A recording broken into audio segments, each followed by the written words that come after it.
इस वक्त की बड़ी खबर, श्रीनगर के नौगाम पुलिस थाने में कल रात हुए ब्लास्ट के बाद पुलिस से लेकर गृह मंत्रालय तक एक्शन में है। इस ब्लास्ट में 9 लोगों की जान गई है, 27 पुलिस वाले जख्मी हुए हैं। ब्लास्ट के बाद आज सुबह जम्मू कश्मीर के डीजीपी ने प्रेस कॉन्फ्रेंस की है। डीजीपी के इस प्रेस कॉन्फ्रेंस के बाद गृह मंत्रालय ने भी इस पूरे ब्लास्ट को लेकर अपनी प्रतिक्रिया दी है। प्रेस कॉन्फ्रेंस के दौरान गृह मंत्रालय में जम्मू कश्मीर डिवीजन के संयुक्त सचिव प्रशांत लोखंडे ने भी जम्मू कश्मीर के डीजीपी जैसा ही बयान दिया है।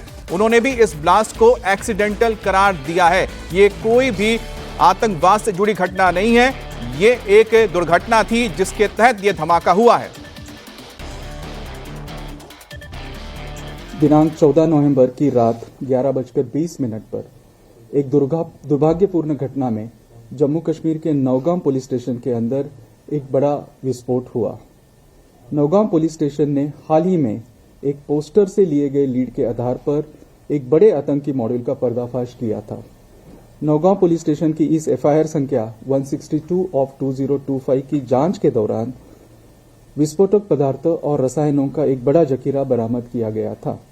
बरामद किए गए विस्फोटकों को लाकर पुलिस स्टेशन नौगाम के खुले क्षेत्र में सुरक्षित रूप से रखा गया था। जांच में शामिल सभी एजेंसियां समन्वित और वैज्ञानिक तरीके से एक साथ काम कर रही है। निर्धारित प्रक्रिया के तहत बरामद रासायनिक विस्फोटों के नमूने को आगे फॉरेंसिक और रासायनिक परीक्षण के लिए भेजा जा रहा था। भारी मात्रा में विस्फोटकों की बरामदी के कारण पिछले 2 दिनों में यह प्रक्रिया एसओपी के तहत लगातार जारी थी। विस्फोटों की अस्थिर प्रकृति के कारण इसे एक्सपर्ट निगरानी के तहत सावधानीपूर्वक संभाला जा रहा था।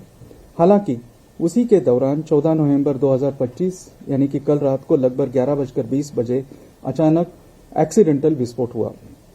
इस दुर्भाग्यपूर्ण घटना में 9 लोगों की मृत्यु हो गई और 27 पुलिसकर्मी, 2 राजस्व अधिकारी और 3 नागरिक घायल हुए। घायलों को तुरंत चिकित्सा उपचार के लिए भेजा गया है। पुलिस स्टेशन की बिल्डिंग को गंभीर क्षति पहुंची है। इसके अलावा आसपास की इमारतें भी क्षतिग्रस्त हुई हैं। घटना के कारणों की जांच की जा रही है। इस घटना के कारण की कोई अन्य अटकलें अनावश्यक है। सरकार दुख की इस घड़ी में मृतकों के परिवार के साथ एकजुटता के साथ खड़ी है। और इस खबर पर बात करने के लिए मेरे सहयोगी मनीष प्रसाद मेरे साथ जुड़ गए हैं। मनीष, डीजीपी की ओर से प्रेस कॉन्फ्रेंस किया गया, गृह मंत्रालय की ओर से भी प्रेस कॉन्फ्रेंस किया गया है जिसमें बहुत सारी जानकारी दी गई है। आपके सूत्रों से भी आपको क्या जानकारी मिल पा रही है कि आखिरकार यह धमाका कैसे हो गया, क्योंकि बहुत ही दुखद घटना रही है ये। अमित, आप ये समझ लीजिए कि सीक्वेंस के हिसाब से जब इस एक्सप्लोजिव को रिकवर किया गया था फरीदाबाद से अल फलाह यूनिवर्सिटी के पास जो कमरा था, जो कि 1200 रुपए प्रति महीने के तौर पर मुजम्मिल ने इसको लिया था, उसमें ये उमर और मुजम्मिल ने जाकर इस एक्सप्लोजिव को रखा था, जिसमें अमोनियम नाइट्रेट, क्रूड ऑयल, उसके अलावा केमिकल्स और रिएजेंट्स भी मौजूद थे। इसको बहुत ही सुरक्षित तरीके से यहां से कश्मीर ले जाया गया और कश्मीर के नौगांव में नौगांव पुलिस स्टेशन के ओपन एरिया के पास इसे स्टोर किया गया था। और पिछले 2 से 3 दिन से इस पूरे एरिया जो अमोनियम नाइट्रेट, एक्सप्लोजिव और एनपीके था, इसको पैकेजिंग के तौर पर डिस्पोज ऑफ करने की तैयारी थी। इसका मतलब यह है कि इसको पैकेट के फॉर्म में बनाना और फिर क्योंकि ये बोरे में था, अलग अलग सोर्स के जरिए था, इसको तैयार किया जा रहा था ताकि इसको डिस्पोज ऑफ किया जाए। इसीलिए फॉरेंसिक टीम के करीबन 5 से 6 सदस्य, उसके अलावा जम्मू कश्मीर पुलिस की टीम, उसके साथ साथ जो लोकल तहसीलदार, क्योंकि ये पूरा एक मॉनिटरिंग प्रोसीजर है और इसमें स्टैंडर्ड ऑपरेटिंग प्रोसीजर को फॉलो किया जाता है और इसीलिए इसको पूरी तरह से किया जा रहा था। करीबन 11:20 पर यह शुरुआत करीबन 10 बजे के लगभग हुई थी जब इसकी पैकेजिंग की जा रही थी और 11:20 के लगभग ये धमाका हुआ। जो सोर्सेज हैं वो बता रहे हैं कि दरअसल ये बहुत ही कंप्रेस्ड मटेरियल है। आप इसका मतलब ये समझ लीजिए कि साधारण तौर पर अगर मैं एग्जाम्पल दूं तो कई बार ऐसा होता है कि गाड़ी जब धूप में खड़ी रहती है तो अपने आप गर्मी की वजह से प्रेशर बिल्डअप होता है और शीशा चटक जाता है। ठीक उसी तरीके से अमोनियम नाइट्रेट के अंदर जो हाई डेंसिटी फ्यूल और उसके अलावा जो बाकी केमिकल्स थे उसकी वजह से कंप्रेस हो रहा था, इसको सील्ड किया जा रहा था और उसी दौरान पहले आग लगी और फिर तेज धमाका हुआ क्योंकि एक्सप्लोजिव बहुत ज्यादा था। और ठीक उसी तरीके से जो तस्वीरें इस समय इंडिया टीवी दिखा रहा है उसमें भी आप देखेंगे तो पैकेट्स दिखाई दे रहे हैं। ये जो बाकी की एजेंसीज के लोग जब वहां पे पहुंचे तो उन्होंने तस्वीरें कैद की थी। तो ये पूरा सीक्वेंस है और उसके बाद मनीष ने जैसे बताया कि आखिरकार किस तरह से एक्सप्लोजिव को बरामद किया गया था, फिर किस तरह से उसे लाया गया नौगांव में, उसकी फिर पैकेजिंग हो रही थी ताकि उसको डिस्पोज किया जा सके। उसी दौरान जैसा कि मनीष बता रहे हैं, क्योंकि कंप्रेस्ड एक बक्से में उसको रखा जा रहा था डिस्पोज करने के लिए, और ऐसे में वहां पर अचानक ही धमाका हो गया जिससे यह बड़ी दुर्घटना हुई है। लेकिन जम्मू कश्मीर के डीजीपी ने भी इसको लेकर बयान दिया है। नलिन प्रभात ने अब से थोड़ी देर पहले प्रेस कॉन्फ्रेंस किया। उन्होंने पूरे डिटेल में बताया कि आखिरकार क्या हुआ था, किस तरह से धमाका हुआ, कितने लोगों की इसमें जान गई है, कौन कौन है इस वक्त जो हताहत हुए हैं या फिर जो इस वक्त घायल हुए हैं जिनका इलाज किया जा रहा है, और जो विस्फोटक है पिछले 2 दिन से उनको डिफ्यूज करने का काम किया जा रहा था, और जब विस्फोटक जो लाए गए थे उनकी जब सैंपलिंग हो रही थी उसी दौरान यह धमाका हुआ है। क्योंकि फॉरेंसिक जांच के लिए ये केमिकल्स लिए जाने थे और फिर आगे इनको प्रोसेस किया जाना था, यानी कि इनकी जांच होनी थी, तभी धमाका हो गया और हादसे में 9 लोगों की जान चली गई। During the investigation in FIR number 162 of the year 2025 of PS Naugam, a huge quantity of explosive substances, chemicals and reagents were also recovered from Faridabad on 9th and 10th of November 25. This recovery, like the rest of the recoveries which we have done, was transported and kept securely in the open area of Police Station Naugam. As part of the prescribed procedure, the samples of the recovery had to be forwarded for further forensic and chemical examination. On account of the voluminous nature of the recovery, this process was going on for the past 2 days, which means yesterday and day before, by the FSL team. Due to the unstable and sensitive nature of the recovery, the sampling process, the handling was being done with extreme caution, with utmost caution by the FSL team. However, unfortunately, during this course, last night around 11:20 p.m., an accidental explosion has taken place. Any other speculation into the cause of this incident is unnecessary.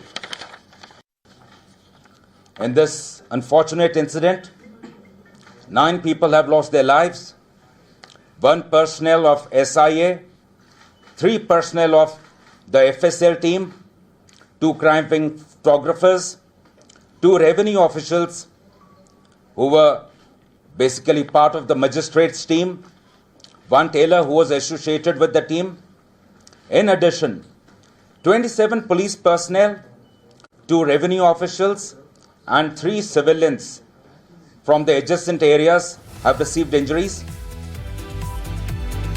और श्रीनगर में Nowgam police station में गुरुवार रात करीब 11:20 पर यह धमाका हुआ था। इसमें 9 लोगों की मौत हो गई जबकि 29 लोग घायल हुए हैं। ब्लास्ट की चपेट में पुलिसकर्मी, फॉरेंसिक की टीम भी आई है।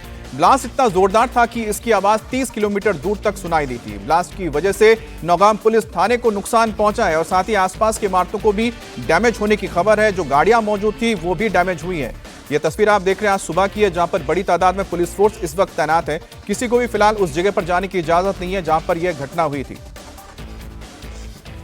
और जम्मू कश्मीर के नौगांव विस्फोट की सैंपलिंग के दौरान यह धमाका हुआ था, तो दूसरी तरफ दिल्ली ब्लास्ट से जुड़ा एक सीसीटीवी फुटेज भी सामने आया है। 10 नवंबर को दिल्ली के लाल किले के सामने जब ब्लास्ट हुआ था, जब डॉक्टर ओमर I-20 कार में सवार था, उसने धमाका किया था। ठीक उसके नीचे अंडरग्राउंड मेट्रो स्टेशन है।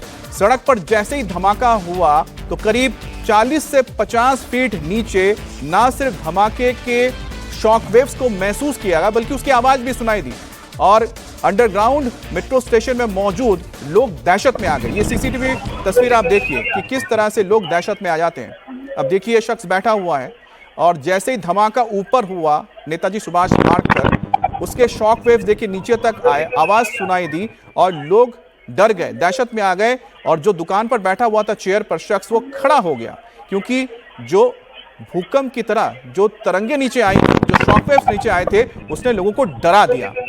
अब सोचिए कि लाल किले के पास नेताजी सुभाष मार्ग पर ठीक जैन मंदिर के सामने रेड लाइट पर I-20 कार मौजूद थी, उसमें धमाका होता है और यह धमाका इतना खतरनाक था, इतना बड़ा था कि इसके जो शॉकवेव से 40 से 50 फीट नीचे कंक्रीट की दीवारों को पार करते हुए वो शॉकवेव्स नीचे तक लोगों को महसूस हुए हैं। अब मेडिकल कॉलेज की फैकल्टी में कौन लोग थे व्हाइट कॉलर जॉब करने वाले, इसकी भी अब जांच की जा रही है। दरअसल दिल्ली ब्लास्ट केस में एनआईए ने बड़ा एक्शन लिया है और पठानकोट से डॉक्टर रईस अहमद भट्ट को अरेस्ट किया गया है। अब व्हाइट मेडिकल कॉलेज में ये डॉक्टर तैनात। हमारे साथ मंजूर जुड़ गए। मंजूर, ये नए शख्स का नाम निकलकर सामने आया है, कौन है जिसको डॉक्टर रईस, जिसे गिरफ्तार किया गया है, बताया जा रहा है अनंतनाग के रहने वाले हैं ये?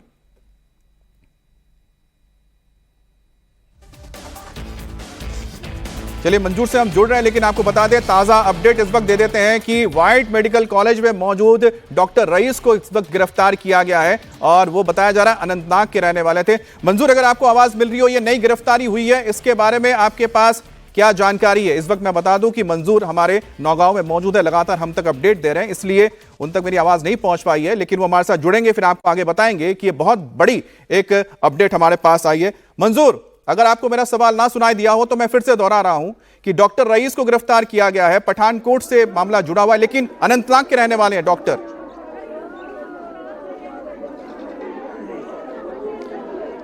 बिल्कुल अमित, अनंतनाग ज़िले के दलगाम एक इलाका है, वहाँ पर डॉक्टर रईस रहते हैं और उनको पठानकोट से गिरफ्तार किया गया है। 2020-2021 में जो है अल-फलाह इंस्टीट्यूट से इनका संबंध रहा है, एसोसिएशन रहा है और माना जा रहा है कि डॉक्टर उमर जो थे जिन्होंने दिल्ली कार ब्लास्ट किया है, उनके संपर्क में ये थे।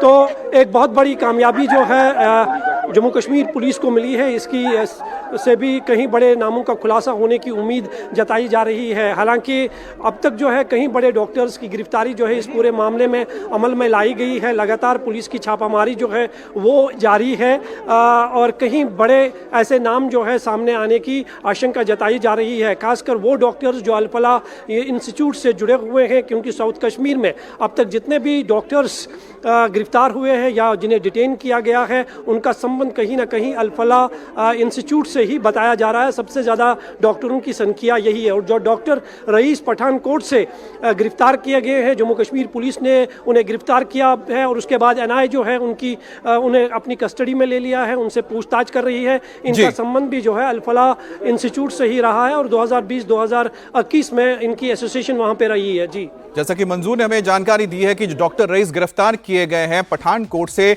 उनका भी ताल्लुक रहा है अल-फलाह यूनिवर्सिटी से और अल-फलाह टेरर मॉड्यूल में एक के बाद एक कई नाम सामने आ रहे हैं जो इस पूरे आतंकवादी मॉड्यूल से जुड़े हुए हैं। बहरहाल आगे बढ़ते हैं।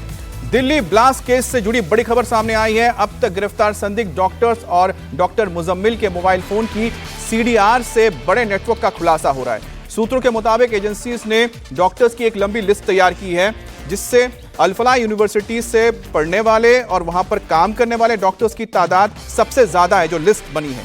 इनमें से कई डॉक्टर्स के फोन इस वक्त बंद पाए जा रहे हैं, जिनको जांच एजेंसियां अब ट्रेस कर रही हैं। अब सूत्र बता रहे हैं कि तकरीबन 1 दर्जन से ज्यादा डॉक्टर्स की तलाश की जा रही है जो जैश के इस संदिग्ध के संपर्क में थे और दिल्ली धमाके के बाद से इनके फोन स्विच ऑफ आ रहे हैं। दिल्ली ब्लास्ट केस में लगातार सुरक्षा एजेंसी जांच में लगी हुई है, ताबड़तोड़ एक्शन किया जा रहा है। सुरक्षा एजेंसियों ने ब्लास्ट के मास्टरमाइंड ओमर का घर ब्लास्ट करके उड़ा दिया है और पुलवामा में एक्शन हुआ है और इसके अलावा दिल्ली से लेकर जम्मू कश्मीर तक जांच तेजी से की जा रही है और लगातार सर्च ऑपरेशन किया जा रहा है। उसी के तहत ताजा अपडेट हमने आपको दिया है कि किस तरह से डॉक्टर रईस को पठानकोट से गिरफ्तार किया गया, जिनका ताल्लुक अल-फलाह से है, लेकिन वो मूल रूप से अनंतनाग के रहने वाले हैं। अब दिल्ली में गिरफ्तारी का सिलसिला भी लगातार जारी है। हरियाणा के नूह से 3 डॉक्टर्स को अरेस्ट किया गया है। तीनों को फरीदाबाद के अल-फलाह यूनिवर्सिटी से नाता होने के बाद ही पकड़ा गया है। फिरोजपुर जिरका से डॉक्टर मोहम्मद को, नूह शहर से डॉक्टर रिहान को, पुन्हाना के सुनहरा गांव से डॉक्टर मुस्तकीम को अरेस्ट किया गया है। एक डॉक्टर मुस्तकीम ने अल-फलाह यूनिवर्सिटी से हाल ही में इंटर्नशिप की है।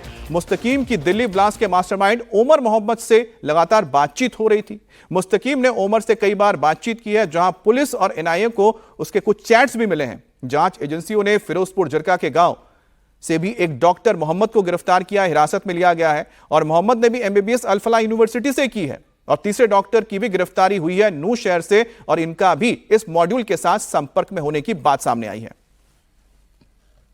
हमारा लड़का जो मुस्तकीम है, ये जो चाइना से 5 साल पहले MBBS करके आयो, यो 5 साल कोर्स करके नहीं, फिर वहाँ के आने के बाद में यहाँ को 1 साल इंटर्नशिप अल-फलाह में मिली इसके लिए। 1 साल का कोर्स इसका 2 तारीख को, नवंबर 2 तारीख को इसने वो भी क्लियर कर लिया। फिर 9 तारीख को दिल्ली गया था वो MD का टेस्ट के देने के लिए। फिर वहाँ दिल्ली में जो है हमारी फैमिली है पूरी, वहाँ फैमिली के साथ में रह रहा हो। बाकी अभी अल-फलाह में जो सीनियर जूनियर डॉक्टर हैं, जो इनका ये भी डॉक्टरी के कोर्स कर रहा हो, वो बड़े बड़े डॉक्टर हैं, वो नंबर वगैरह जो है एक दूसरे का आपस में रहते हैं कॉन्टेक्ट में, तो उनकी वजह से जो है वो बोल रहे हैं कि इनके पास ये नंबर किधर से आया। और इस खबर पर ताजा अपडेट लेने के लिए रुक करते हैं मेरे सहयोगी अभय पराशर का। अभय, किस तरह से अल-फलाह और इससे जुड़े हुए जो पूरा नेटवर्क है, इसको लेकर जांच आगे बढ़ाई जा रहा है, और साथ ही साथ अब फरीदाबाद के साथ जो मेवात का क्षेत्र है जहां पर नू या दूसरे इलाके पड़ते हैं, वहां से भी किस तरह से पूरे लिंक्स निकल आ रहे हैं ये पूरे टेरर नेटवर्क के? देखिए बिल्कुल अमित, अब तक जितनी गिरफ्तारियां हुई हैं, जिसमें खास तौर पर जो मुजम्मिल है, इनके जब CDR चेक की गई, नेटवर्क चेक किए गए, तो नूह मेवात के आसपास के ऐसे कई डॉक्टर्स मिले जो लगातार संपर्क में थे, चैट कर रहे थे मुजम्मिल के साथ, उमर के साथ। और ये चाहे वो मुस्तकिन की बात करें या फिर दूसरे जितने डॉक्टर्स को हिरासत में लिया गया है, इनका नाता सीधा इसी यूनिवर्सिटी से पाया गया है। कुछ डॉक्टर्स ने यहां से इंटर्नशिप की है, यानी कि ये जो यूनिवर्सिटी है अल-फलाह, ये एक गढ़ है। और जितने भी डॉक्टर्स अब तक हिरासत में लिए गए हैं, वो इस पूरे डॉक्टर मॉड्यूल से उनके जुड़े होने का शक है। किसी ना किसी तरीके से ये लोग चैट के माध्यम से या फिर कुछ ऐसी इनकी CDR मिली है जिसमें इस ब्लास्ट से पिछले 1 हफ्ते से लगातार ये संपर्क में थे। और यही वजह है कि फिलहाल हरियाणा पुलिस, साथ ही जम्मू कश्मीर पुलिस और NIA अब तक जितनी गिरफ्तारियां हुई हैं, उनके फोन से जितनी जानकारियां मिली हैं, उनके हिसाब से बाकी दूसरे संदिग्ध डॉक्टर्स को भी हिरासत में लेकर उनसे पूछताछ कर रही है, क्योंकि इस यूनिवर्सिटी से जुड़े हुए ऐसे कई और संदिग्ध डॉक्टर्स हैं जो इस पूरे टेरर मॉड्यूल का हिस्सा हो सकते हैं, जो अभी छिप रहे हैं। तो जैसे जैसे CDR के जरिए जानकारी मिल रही है, बाकी के संदिग्ध डॉक्टर्स को भी हिरासत में लिया जा रहा है और उनसे लगातार पूछताछ की जा रही है। जी, तो जैसा कि अभय ने हमें बताया है कि लगातार CDR से जो डिटेल्स मिल रहे हैं, कॉल डिटेल्स मिल रहे हैं, उनको अब जांचा जा रहा है और उसमें तमाम जो नंबर्स निकल कर आ रहे हैं जिनका कनेक्शन इस अल-फलाह टेरर नेटवर्क से है, इस अल-फलाह टेरर नेटवर्क को लेकर अब आगे जानकारी जो भी आएगी हम अब तक पहुंचाते रहेंगे। बहरहाल दिल्ली ब्लास्ट जांच में फॉरेंसिक जांच से एक बड़ा खुलासा हुआ है। I-20 कार को लाल किले के पास उड़ाने वाला उमर बम बनाने का एक्सपर्ट था। जांच एजेंसियों से जुड़े सूत्रों के मुताबिक फॉरेंसिक टीम को अभी तक 48 सैंपल से पता चला है कि आतंकी डॉक्टर उमर मोहम्मद ने अमोनियम नाइट्रेट में फ्यूल ऑयल और ट्रांसफार्मर ऑयल मिलाकर विस्फोट को तैयार किया था, यानी कि यह बम तैयार किया गया था IED को, जिसे पतली सी तार के साथ 3 mm या फिर 9 mm की बैटरी के साथ टाइमिंग डिवाइस लगाकर इसको तैयार किया गया। यानी कि टाइमर भी लगाया गया, इसमें बैटरी भी लगाई गई और एक स्विच भी रखा गया। अब जांच एजेंसी जानने की कोशिश कर रही है कि क्या उमर ने लाल किले की पार्किंग में 3 घंटे के दौरान इस विस्फोटक को तैयार किया था, IED को तैयार किया था, जिसमें टाइमर भी जोड़ा गया था, डेटोनेटर जोड़ा गया था, क्योंकि इस तरह के IEDs को बनाने के लिए महज 10 से 5 मिनट का वक्त लगता है, यानी 10 से 12 मिनट में इसको तैयार किया जा सकता है। इतना वक्त डॉक्टर उमर के पास था। फिर दिल्ली में एंट्री से पहले ही हाथ में स्विच लेकर लाल किले की पार्किंग में वो पहुंचा और इस तरह से बम को असेंबल करने का प्रोसेस उसने किया। और ठीक 5 से 10 मिनट का वक्त, जैसा मैंने आपको बताया था कि बम बनाने के लिए किया जाता है, इतना वक्त इस पर लगता है। तो क्या उसने पार्किंग में इस बम को तैयार किया और उसके बाद ठीक लाल किले के सामने 6:52 पर स्विच के जरिए उसमें ऑन करते हुए डेटोनेटर के जरिए ब्लास्ट कर दिया। तो इस वक्त ये एक बड़ी खबर निकलकर सामने आई है। जो डॉक्टर उमर था, बताया जा रहा है कि वो बम बनाने का माहिर था, एक्सपर्ट था। वहीं एक दिन पहले ही गुरुवार रात सुरक्षा बलों ने पुलवामा में आतंकी डॉक्टर उमर नबी के घर को IED से उड़ा दिया है। गुरुवार को ही आतंकी उमर नबी और उसकी मां का DNA मैच हुआ था, जिसके बाद यह साफ हो गया था कि धमाके के वक्त कार में मौजूद शख्स कोई और नहीं, डॉक्टर उमर ही था। और पुलवामा के कोयल गांव में इसका घर था, जिसे आप देख सकते हैं कि पूरी तरह से अब जमींदोज कर दिया गया है। पुलिस उसके माता पिता और भाइयों को हिरासत में लेकर पूछताछ कर रही है। आतंक के इस नेटवर्क में अब तक पुलिस 8 आतंकियों को गिरफ्तार कर चुकी है।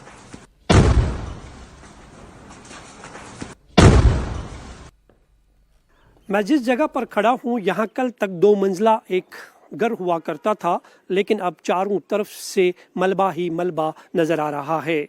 यह घर दिल्ली कार ब्लास्ट के मास्टरमाइंड डॉक्टर उमर नबी का है। कल जैसे ही उनकी मां और उमर के डीएनएज मैच हो गए और ये तस्वीर पूरी तरह से साफ हो गई कि दिल्ली कार ब्लास्ट का मास्टरमाइंड डॉक्टर उमर नबी है, उसके बाद जम्मू कश्मीर पुलिस ने ये कार्रवाई अमल में लाई है और बीती रात इस घर को पूरी तरह से ज़मीन दोष किया गया है। यहाँ जहाँ तक आपकी नज़र जाएगी आपको चारों तरफ मलबा ही मलबा नज़र आएगा। ताश के पत्तों की तरह यह घर जो है आपको ज़मीन पर बिखरा हुआ दिखाई देगा।